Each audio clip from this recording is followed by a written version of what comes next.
bahagia. Kakak harap adik juga senang dengan materi yang kakak sampaikan. Jangan lupa untuk like, komen, dan juga subscribe ya. Oke.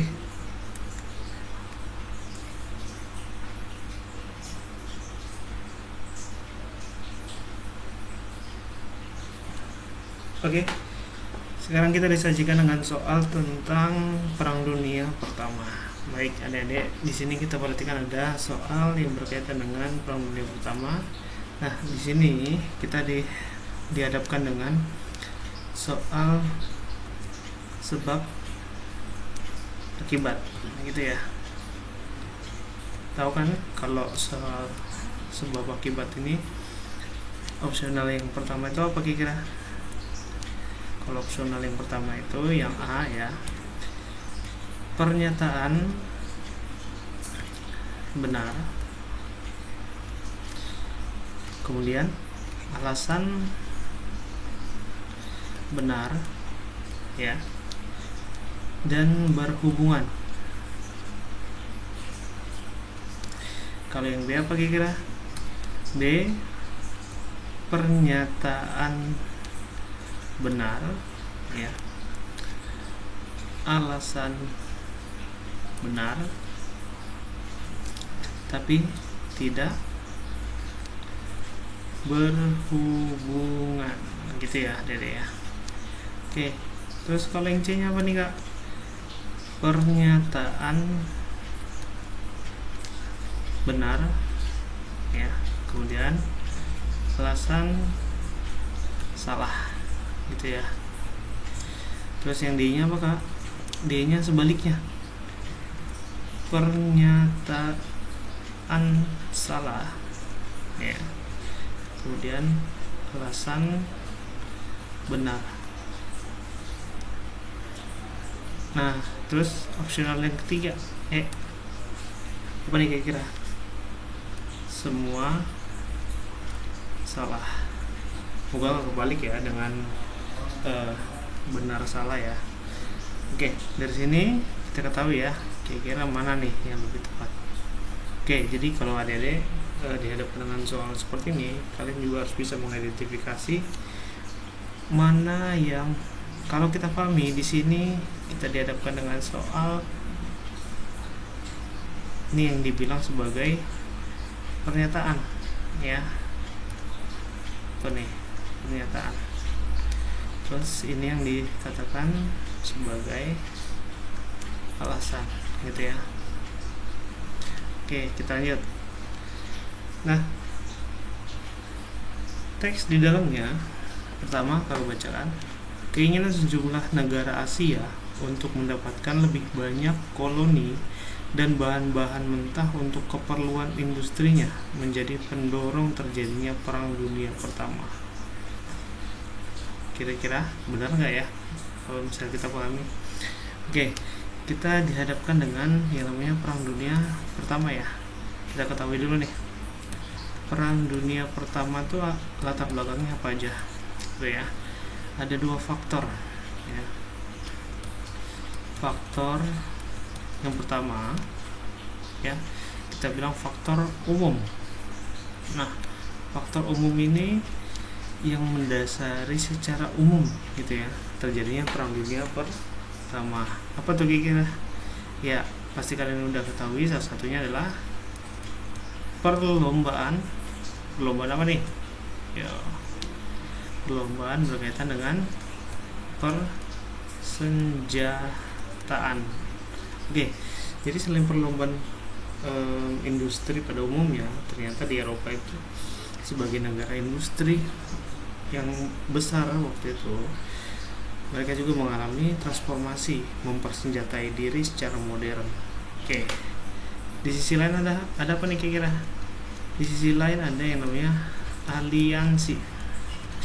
Kalau aliansi kita ketahui ada yang namanya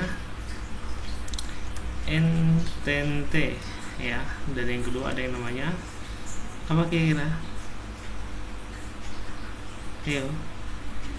Kalau yang satu aliansi Entente, yang satunya berkaitan dengan aliansi apa? Triple ya. yang satu aliansi Entente, yang satu berkaitan aliansi Triple. Oke, Entente ini yang sering kalau kita pahami sebagai sekutu, ya, sekutu di Perang Dunia Pertama. Kemudian yang Triple ini kalau kita bilang sebagai sentral gitu. Oke, terus selain faktor umum ada apa aja nih Kak? Kira-kira ada faktor khusus gitu ya. Faktor khususnya apa nih kira-kira Adik-adik? Faktor khususnya yakni tentang kematian ya. Kematian siapa? Putra mahkota ya. Putra mahkota dari kerajaan Austria. Oke, siapa namanya? Franz Ferdinand. Gitu ya. Oke, jadi kalau kita pahami teks yang disajikan di sini tidak sesuai atau tidak berkesesuaian dengan apa yang kita ketahui sebagai latar belakang daripada Perang Dunia Pertama. Oke, nah kira-kira asik. Kira-kira yang dimaksud dengan negara Asia di sini apa? Negara mana kira-kira? Kalau Kakak bilang negara Asia yang dimaksud adalah Jepang, ya. Kan kita ketahui Jepang ini yang kemudian melakukan invasi, ya. Invasi dan juga banyak menaklukkan wilayah-wilayah yang punya banyak sumber bahan-bahan mentah, ya, sebagai sumber energi daripada industri dan juga militernya. Oke. Salah satu invasi yang dilakukan secara besar-besaran adalah negara China gitu ya, yang nanti kemudian sampai ke Indonesia melalui Tarakan. Oke, jadi kalau kita pahami di sini keinginan sejumlah negara Asia sudah jelas ini bukan latar belakang atau faktor yang kita ketahui sebagai dasar daripada Perang Dunia Pertama. Oke, salah. Nah, kemudian kita lihat sebabnya atau alasannya. Kemajuan ilmu kedokteran pada awal abad ke-20 mengakibatkan pertambahan jumlah penduduk. Oke, adik-adik, kita ketahui kalau di sini tadi pernyataannya salah, ya. Kita analisis nih yang alasannya. Oke. Kita ketahui pada abad ke-19 ya. Abad ke-19 di sini muncul wabah gitu ya. Wabah kalau sekarang itu kita pahami sebagai wabah corona, kalau dulu ada yang namanya wabah kolera ya, atau penyakit apa nih kira-kira Dedek? Penyakit kulit. Oke, jadi waktu itu di sekitar 1800-an ya. Nah, di Sungai Thames ya. Tahu Sungai Thames? Sungai Thames ya. Sungai Thames ini ada di Inggris. Di mana di Sungai Thames ini banyak bermunculan penyakit gitu ya. Karena dari aliran Sungai Thames ini yang kemudian mewabah ke seluruh penduduk yang kita ketahui, akhirnya tersebar ke berbagai penjuru dunia. Oke, nah di sini kita ketahui salah satu upaya yang dilakukan pemerintah Inggris waktu itu adalah melakukan perbaikan ya, perbaikan berkaitan dengan fasilitas irigasi gitu ya. Irigasi sebagai upaya daripada pemulihan kondisi waktu itu. Di sisi lain juga ada pengembangan ya, pengembangan berkaitan apa nih? Keilmuan berkaitan kedokteran gitu ya. Nah, imbasnya pada awal abad ke-19 pada akhir abad ke-19 ya, akhir abad ke-19 ini kita ketahui banyak solusi yang ditemui kemudian mendorong peningkatan daripada jumlah penduduk di Eropa. Nah, kalau di sini kita ketahui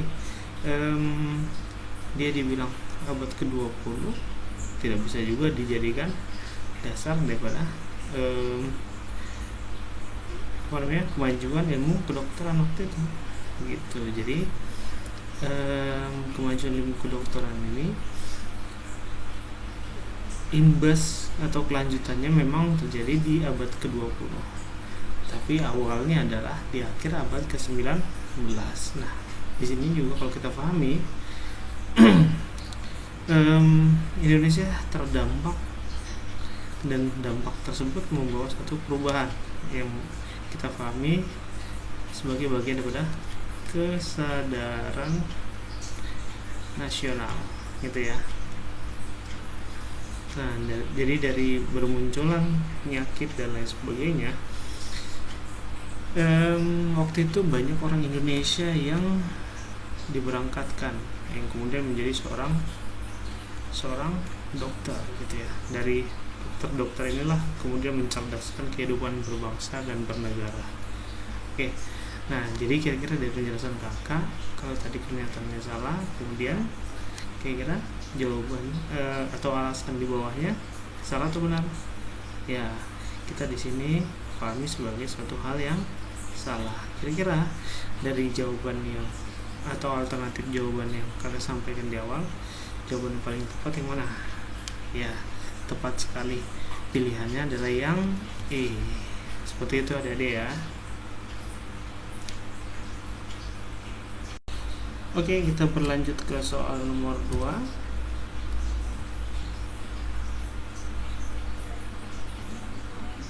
Nah, di sini kita dihadapkan kembali lagi dengan soal tipe sebab akibat ya. Oke, di sini kita lihat soalnya teksnya berbunyi pada perang dunia Turki memihak pada Triple Alliance. Oke, Triple Alliance tadi kita udah bahas tentang Triple Alliance dan juga Entente Alliance seperti itu ya. Kemudian sebabnya pada tahun 1914 Rusia mengumumkan perang terhadap Turki. Nah, kira-kira jawabannya seperti apa kira-kira adik-adik? Oke, nih sebelumnya kakak jelaskan dulu. Oke, jadi yang berkaitan dengan Triple Alliance dan Entente Alliance ya, merupakan dua kekuatan di Eropa yang kemudian memicu terjadinya perang dunia pertama maupun perang dunia kedua. Oke, nah di sini kalau kita pahami Entente Alliance atau kekuatan Entente atau kekuatan sekutu itu ada negara Inggris, ada negara Prancis, ada negara Rusia, seperti itu ya. Nah, sementara di kekuatan sentral atau Triple Alliance di sini kita lihat negaranya apa aja? Jerman, Austria, Hungaria, dan juga Italia. Nah, dalam sejarahnya sedikit berbeda nih berkaitan dengan kisah daripada negara Italia. Kenapa kayak gitu? Karena nanti Italia ini menarik diri gitu ya, ketika terjadinya peperangan dia menarik diri. Kenapa demikian? Karena merasa tidak sepaham dengan apa yang menjadi ketentuan antara kekuatan sentral atau Triple Alliance. Oke, nah menariknya diri ini yang kemudian menaruh kebencian dari Austria. Oke, nah kita lihat di sini Italia menarik diri, kemudian muncul dukungan dari yang namanya Turki ya. Kenapa muncul Turki? Turki ini berseteru dengan yang namanya Rusia gitu ya. Rusia untuk memperebutkan wilayah perbatasan di bagian selatan daripada Rusia yang kalau kita ketahui sekarang negara-negaranya itu seperti Armenia dan juga negara apa nih kemarin berseteru dengan Armenia, Azerbaijan dan juga yang tidak kalah hebat salah satunya ada yang namanya negara Georgia, gitu ya. Nah, jadi dengan pernyataan kakak di sini, penjelasan kakak di sini, kenapa Turki memihak Triple Alliance, karena tidak terlepas daripada kepentingan perseteruan dengan Rusia, seperti itu ya. Oke, jadi kita lihat pernyataan di sini sebagai pernyataan yang benar, gitu ya. Oke, kemudian sebab pada tahun 1914 Rusia mengumumkan perang terhadap Turki. Nah, ini kembali lagi, Turki dan Rusia ini punya permasalahan persengketaan daripada wilayah yang kita ketahui. Turki ini mencaplok Rusia mencaplok wilayah Turki. Ya, mana? Ya 3 negara ini. Itu ada deh ya. Nah, tiga wilayah ini yang kemudian kalau kita pahami tidak terlepas dari kondisi Turki waktu itu melemah, gitu ya. Tidak hanya di wilayah Balkan, ya. Di mana? Tidak hanya di wilayah Balkan, tapi juga di wilayah Asia Tengah, gitu ya. Nah, melemahnya Turki Ottoman waktu itu mengakibatkan beberapa wilayah ini dicaplok oleh negara-negara yang memang sudah menjadi basis kekuatan dunia waktu itu. Oke, kita kembali lagi ke soal. Kalau tadi pernyataannya benar, nah kemudian kalau kita pahami di sini alasannya juga benar. Kira-kira di antara keduanya berhubungan atau enggak? Iya, betul sekali. Kedua-duanya berhubungan. Jadi jawaban di sini apa kira-kira? Jawaban di sini adalah jawaban A.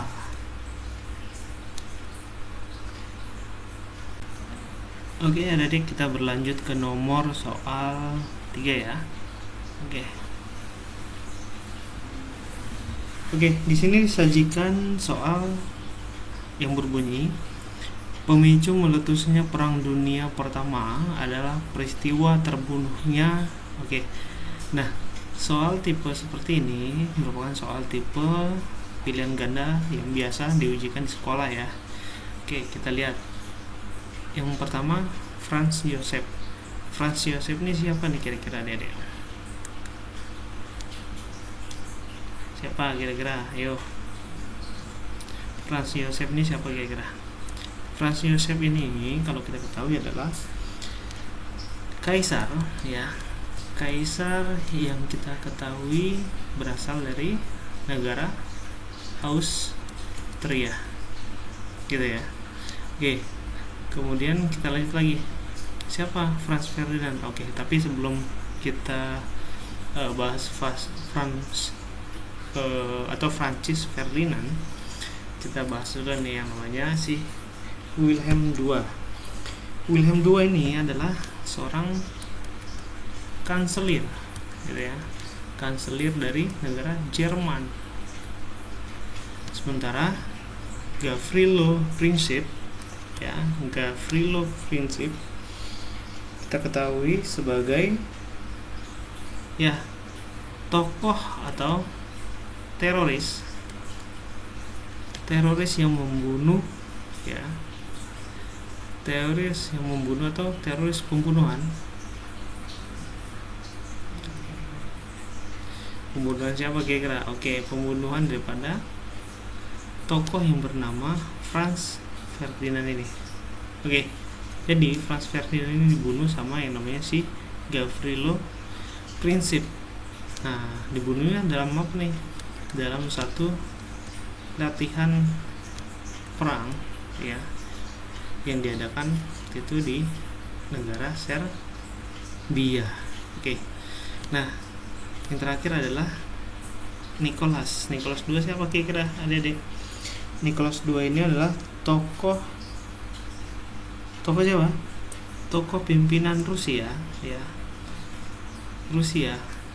Ya, kalau kita ketahui sebagai kalau di Indonesia itu rajanya ya.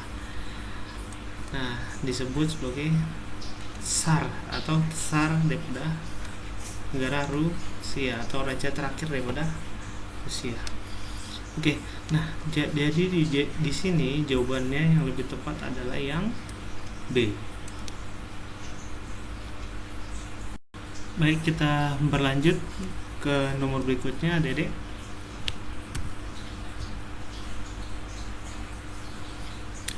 Nah, di sini disajikan soal yang berbunyi, berikut ini adalah keterangan yang tepat tentang pihak yang bertikai dalam Perang Dunia Pertama, kecuali. Oke, kalau ada pengecualian berarti yang bukan. Oke, kita lihat yang pertama. Di sini ada opsional Serbia versus Austria. Betul nggak? Ya, betul. Ini berkaitan dengan kematian siapa tadi? Kematian Franz Ferdinand. Gitu ya. Kemudian Turki dengan Rusia, sama seperti penjelasan kakak sebelumnya. Turki dengan Rusia ini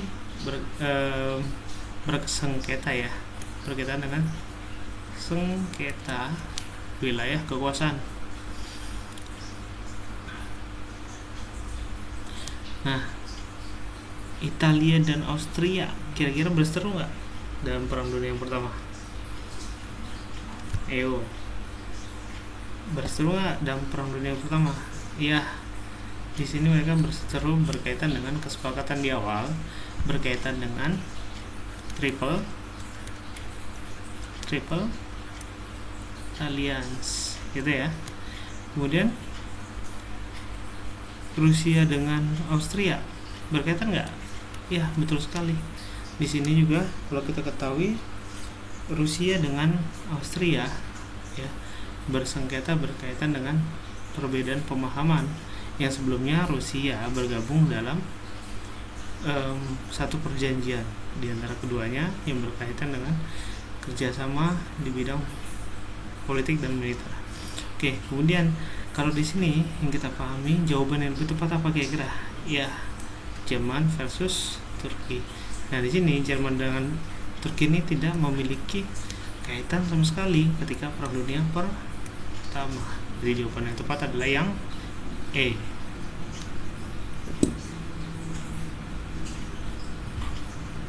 Oke, kita berlanjut ke nomor berikutnya. Nah, nomor berikutnya ini sedikit berbeda Dede ya dengan tipe soal sebelum-sebelumnya.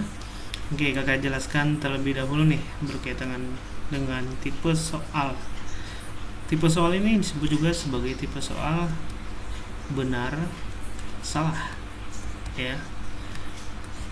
Tadi ada sebab akibat, sekarang benar salah. Oke, yang pertama kita harus disuruh mencocokkan dari 4 poin ini mana yang lebih benar. Oke, yang A itu 1, 2, 3 benar.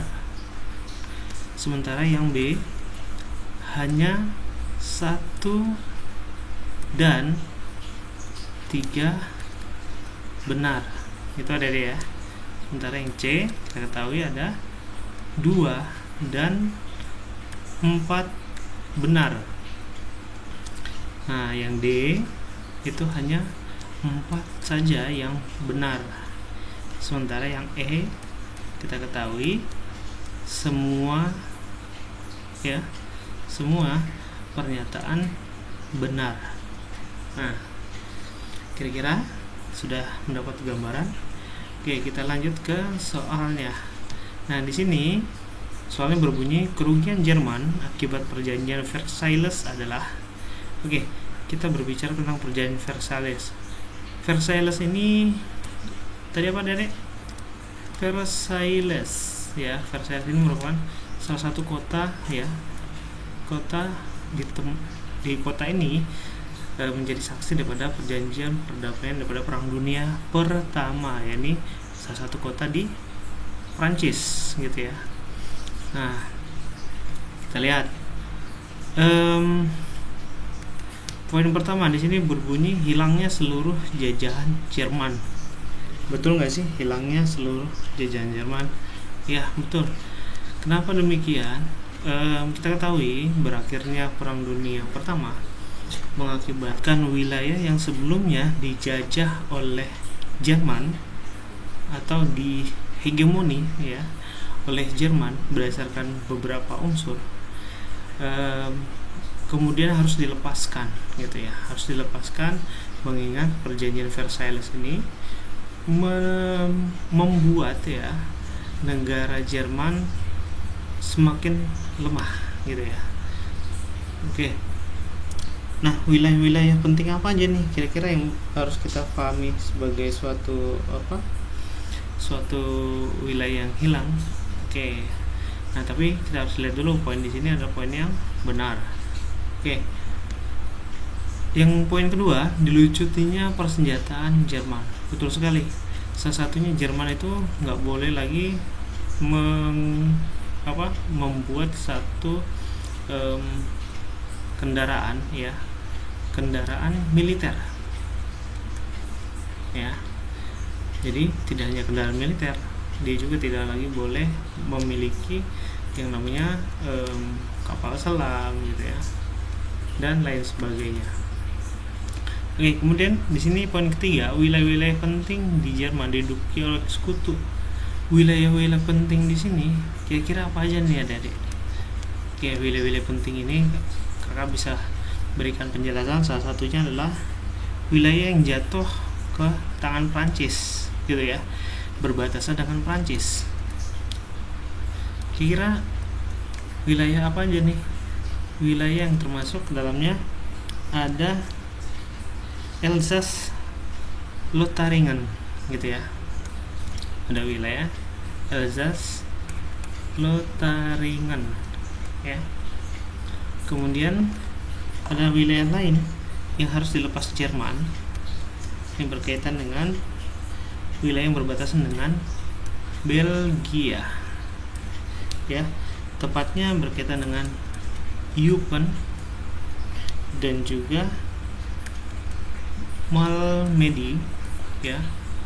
Dan satu lagi adalah wilayah yang disebut sebagai Meresnet ya, wilayah-wilayah penting yang berbatasan langsung dengan Belgia yang sebelumnya menjadi bagian daripada Jerman. Kemudian wilayah mana lagi nih kira-kira adik-adik? Wilayah yang masuk ke dalam wilayah Polandia gitu ya. Wilayah Polandia ini kalau kita ketahui sebelum Jerman ini menjadi besar, wilayah Jerman juga dikuasai oleh yang namanya Prusia gitu ya. Prusia bagian mana nih? Prusia bagian barat ya. Barat harus dilepaskan ke Polandia, di mana Prusia wilayah timur sebelumnya sudah masuk ke dalam wilayah Polandia. Kemudian kita ketahui lagi selain Prusia ada yang namanya wilayah Polsen ya. Wilayah Polsen ini juga tidak kalah penting untuk Jerman ya. Kemudian yang paling penting yakni adalah wilayah Danzig ya. Danzig ini kalau kita pahami sekarang sebagai kota Gdansk ya. Gdansk. Oke, nah banyak lagi wilayah lainnya yang kemudian diduduki oleh sekutu dan juga terakhir kita ketahui ada wilayah di Afrika ya, dan juga ada wilayah yang berkaitan dengan di Asia yakni wilayah Shandong yang jatuh ke mana kira-kira? Jepang. Oke, nah jadi penjelasan di sini wilayah-wilayah penting ini berkaitan sekali dengan poin yang pertama tadi ya, hilangnya seluruh wilayah jajahan Jerman. Jadi tidak hanya di Eropa, tapi juga di Afrika bagian utara dan juga Afrika keseluruhan ya, tapi utamanya di utara, dan juga di wilayah Asia tepatnya jatuh ke tangan Jepang. Kemudian kita lihat Jerman dibebani oleh rampasan perang. Nah, di sini yang harus kita ketahui, rampasan perang ini dibebankan oleh Jerman ya, yang kemudian Jerman ini harus membayar sebesar 132 mark ya, atau uang Jerman sebelumnya, atau hitungan emas daripada nilai tukar waktu itu. Oke. Nah, jadi di sini kalau kita ketahui Poin pertama benar, poin kedua benar, poin ketiga benar, dan juga poin keempat benar. Nah, kira-kira jawabannya mana nih? Jawaban yang tepat adalah jawaban yang E, karena semua benar.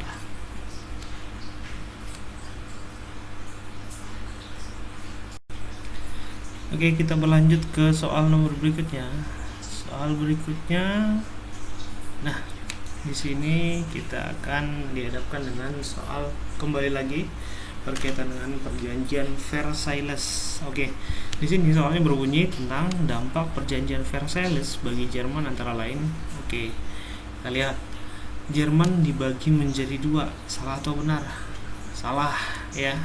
Kenapa salah? Karena ini buah daripada perjanjian di Perang Dunia kedua, gitu ya.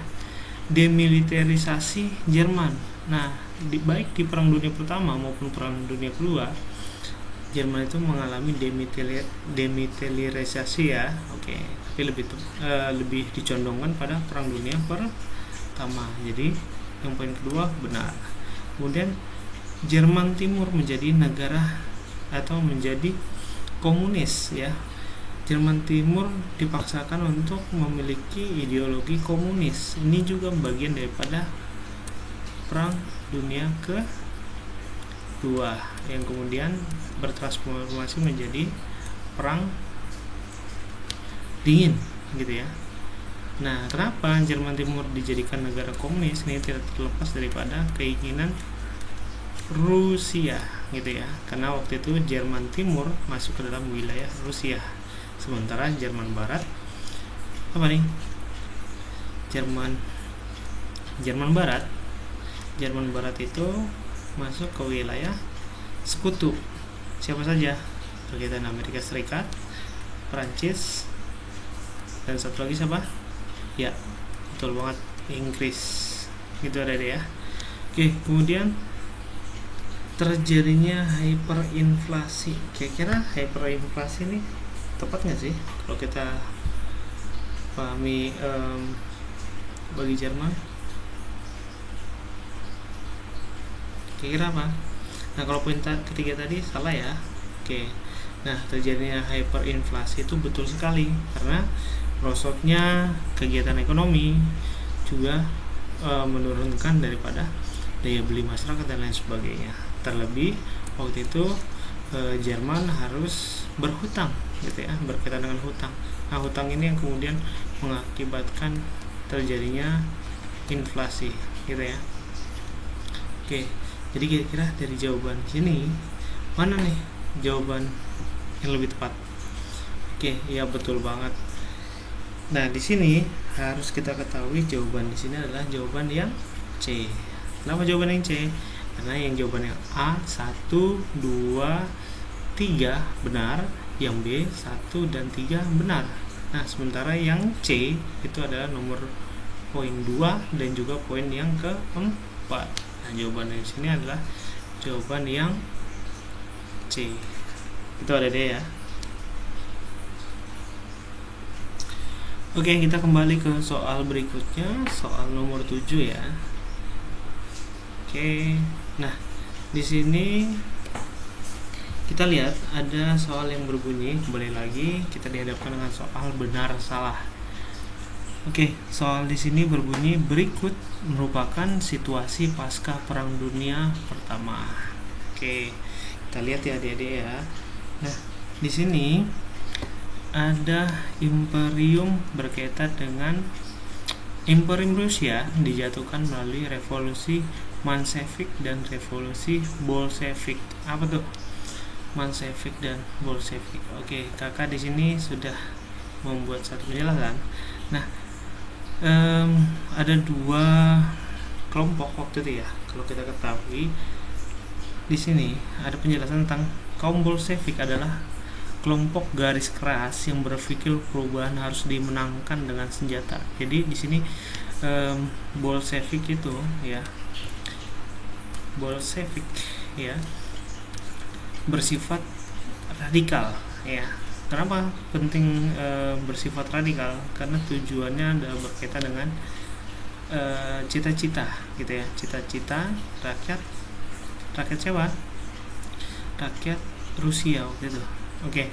Kemudian ada kaum Mensevik. Kaum Mensevik menjadi berbeda, ya. Mensevik menjadi berbeda karena kalau di sini kita pahami dasarnya berbeda, ya, ideologi yang dikembangkan berbeda. Kalau di sini Bolshevik itu berkaitan dengan sosialisme, ya, sosialisme. Kemudian Mensevik ini berkaitan dengan ideologi liberal, gitu ya. Dia berbeda. Ketika sosialisme bergerak, ya, mengatasnamakan keadilan pada rakyat, ya terjadilah berbagai aksi radikalisme. Oke, sementara kalau Mensevik ini dengan haluan liberalnya, mereka mampu menahan diri dan lebih kepada organisasi untuk melakukan sebuah perubahan, gitu ya. Nah, kalau kita ketahui revolusi Mensevik juga ditandai dengan aksi daripada Tsar Rusia waktu itu Nicholas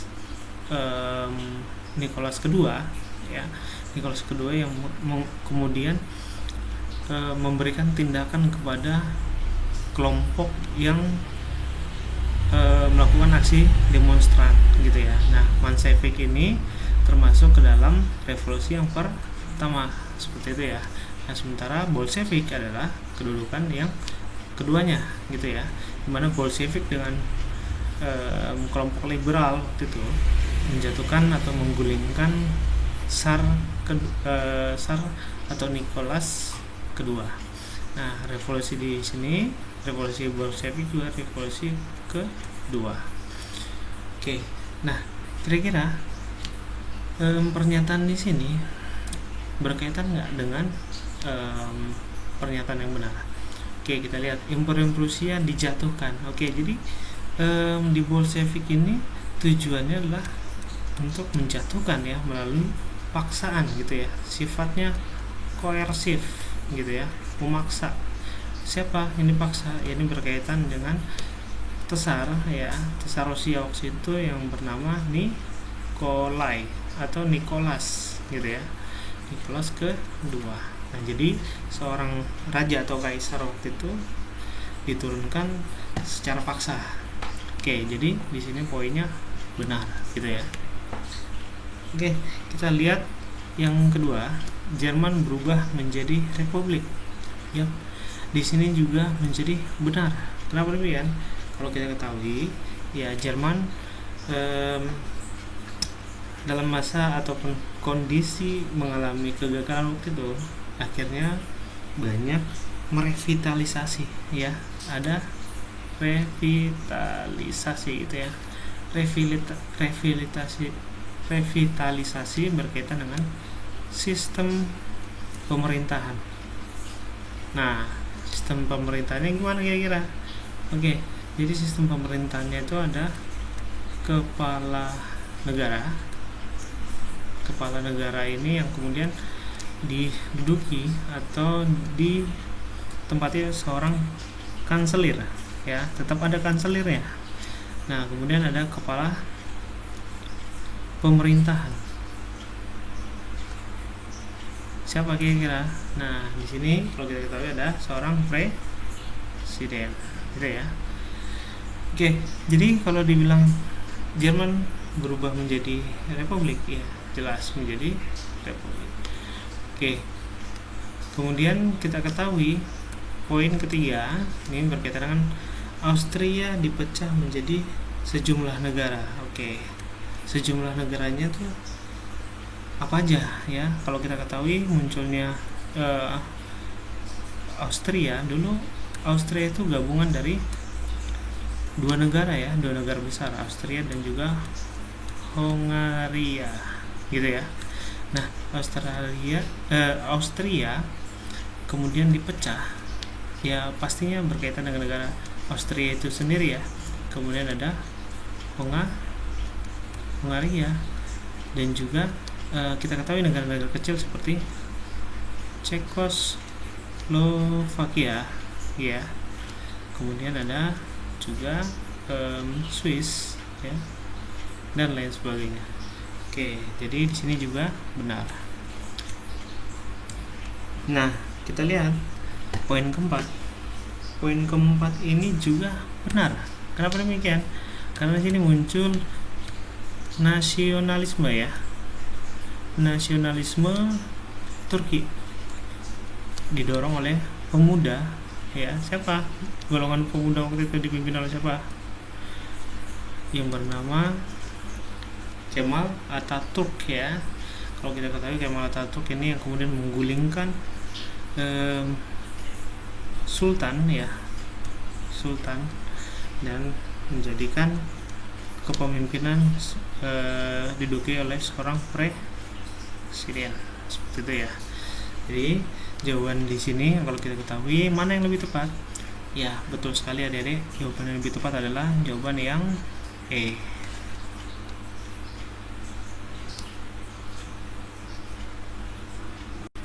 Oke, kita berlanjut ke soal nomor berikutnya. Adik-adik, kita dihadapkan dengan soal nomor 8, yakni berkaitan dengan berakhirnya Perang Dunia Pertama. Nah, di sini berbunyi Amerika Serikat merupakan anggota Liga Bangsa-Bangsa. Sebab Amerika merupakan penggagas Liga Bangsa-Bangsa. Oke. Nah, kita ketahui di sini kakak sudah buat pernyataan ya. Oke. Liga Bangsa-Bangsa atau LBB adalah sebuah organisasi internasional gitu ya. Jadi sebelum adanya yang ada namanya PBB, ada yang namanya LBB gitu ya. Jadi sebelum daripada PBB ada namanya LBB. Nah, LBB ini diinisiasi oleh Amerika gitu ya. Nih, diinisiasi oleh Presiden Amerika. Siapa tokohnya? Nih, Woodrow Wilson, yang kemudian kalau kita pahami kedudukan LBB waktu itu adalah di Amerika. Nah, di sini tidak ada penjelasan berkaitan dengan Amerika sebagai anggota Liga Bangsa-Bangsa. Nah, kenapa demikian? Nah, kita ketahui dia tidak pernah ya, walaupun dia menggagas tapi tidak pernah sebagai anggota daripada Liga Bangsa-Bangsa. Jadi di sini kita bisa anulir daripada sebuah pernyataan di atas Amerika Serikat merupakan anggota Liga Bangsa-Bangsa. Itu kita anulir ya, salah. Kemudian sebabnya Amerika merupakan penggagas Liga Bangsa-Bangsa. Betul ya. Nah, jawaban yang lebih tepat kira-kira apa nih adik-adik?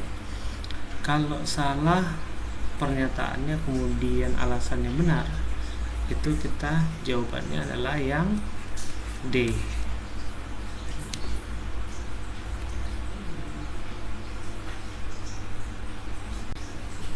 Oke, kita ke nomor berikutnya, nomor 9. Nah, di sini disajikan sebuah teks berkaitan dengan, kembali lagi masih di pasca Perang Dunia Pertama. Oke. Pasca Perang Dunia Pertama telah terjadi krisis ekonomi dunia atau yang seringkali disebut sebagai Malaise yang disebabkan oleh bla bla bla bla. Oke, kita lihat poin yang pertama, kehancuran faktor-faktor produksi penting. Ya, kalau menurut kakak ini benar. Kenapa demikian? Kalau kita ketahui faktor-faktor produksi kan banyak terjadi peperangan gitu ya. Dari peperangan ini muncul berbagai kondisi ya, pasti saling menghancurkan gitu ya.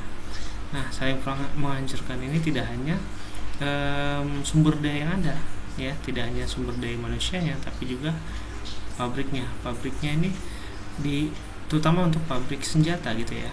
Pabrik senjata ini diluluh lantahkan. Tujuannya apa? Untuk melemahkan musuh gitu ya. Musuh ini dilemahkan. Nah, jadi faktor produksi waktu itu jelas menjadi mengalami kehancuran.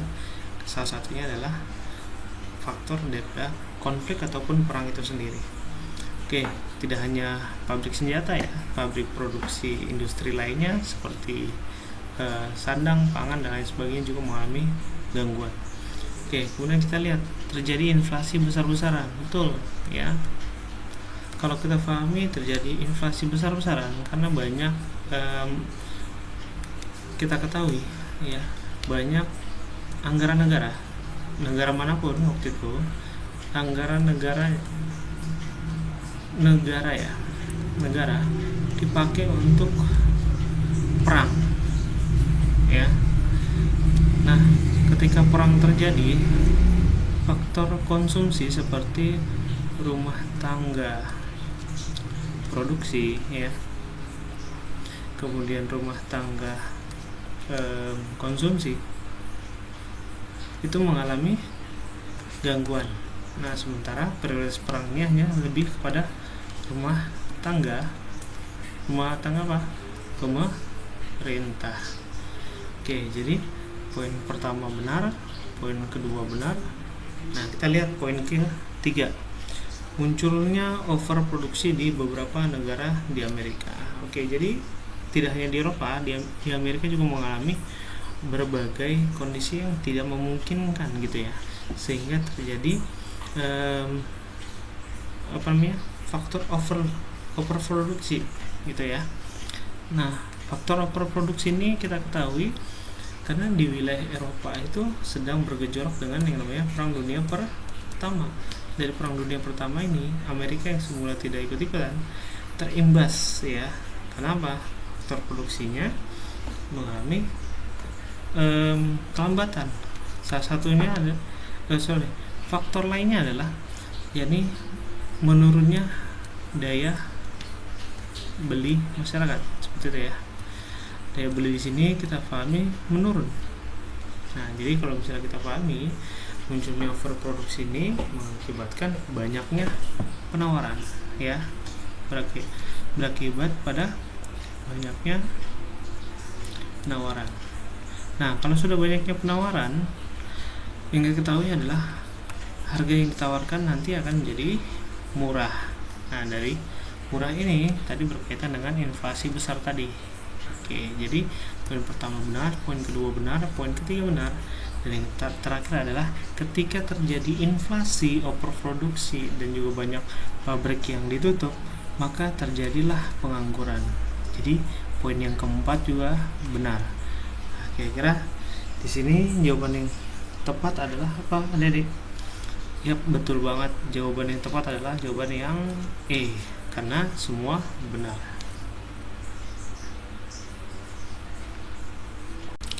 Oke, kita berlanjut ke soal nomor yang terakhir, soal nomor 10 ya. Nah, soal nomor 10 ini berkaitan dengan paham ataupun ideologi ya. Nah, di sini berbunyi chauvinisme berlebihan seperti yang dilakukan Nazi dan fasis yang menyebabkan pecahnya Perang Dunia Kedua dijalankan oleh Nah, chauvis dan juga nazisme ataupun fasisme. Jadi nazisme dan fasisme ini bentuk daripada chauvisme ya. Chauvisme itu kakak bilang sebagai bentuk kesadaran nasional yang berlebih. Nah, di sini kakak berikan penjelasan. Chauvisme adalah istilah yang dipakai untuk merujuk pada sikap kesetiaan ekstrem terhadap suatu pihak ataupun keyakinan tanpa mau mempertimbangkan pandangan alternatif. Nah, di sini kita ketahui pandangan alternatif seolah-olah menutup mata pada kemungkinan-kemungkinan lainnya. Jadi seolah-olah mengangkat senjata itu adalah jawaban yang paling benar. Oke, kita lihat. Nah, nazisme merupakan ideologi totalitarian ya. Jadi totalitariannya ini dari mana? Dari partai Nazi, yang mana waktu itu partai Nazi adalah pemimpin ataupun pemenang daripada pemilihan umum yang dilakukan oleh Jerman, seperti itu. Nah, kemudian fasisme ini paham bagaimana dia mendasari suatu pemahaman berdasarkan prinsip kepemimpinan. Jadi tokohnya itu bersifat absolut gitu ya. Nah, jadi kalau nazisme itu berdasarkan totalitarian, jadi totalitas daripada masyarakatnya itu yang dipimpin oleh satu partai gitu ya. Kemudian fasisme ini tidak jauh berbeda karena berkaitan dengan kepemimpinan yang absolut gitu. Nah, kedua-duanya merupakan wujud daripada chauvinisme. Oke, kita lihat nih. Di sini ada 5 alternatif yang disediakan. Kita lihat mana negara yang kira-kira disebabkan oleh Nazi dan juga fasis. Oke, kalau Jerman dengan Prancis. Oke, intinya di sini Jerman adalah negara yang berkaitan dengan berkaitan dengan Nazi ya, kemudian berkembang menjadi Nazisme. Kemudian yang A, Prancis itu kita bilang sama seperti Amerika Serikat dan juga Inggris ya, haluannya itu berkaitan dengan haluan liberal demokrasi ya, dan lain sebagainya. Nah, sementara di sini yang menjalankan fasisme di Eropa adalah Italia. Jadi jawaban yang lebih tepat adalah yang D. Seperti itu ya.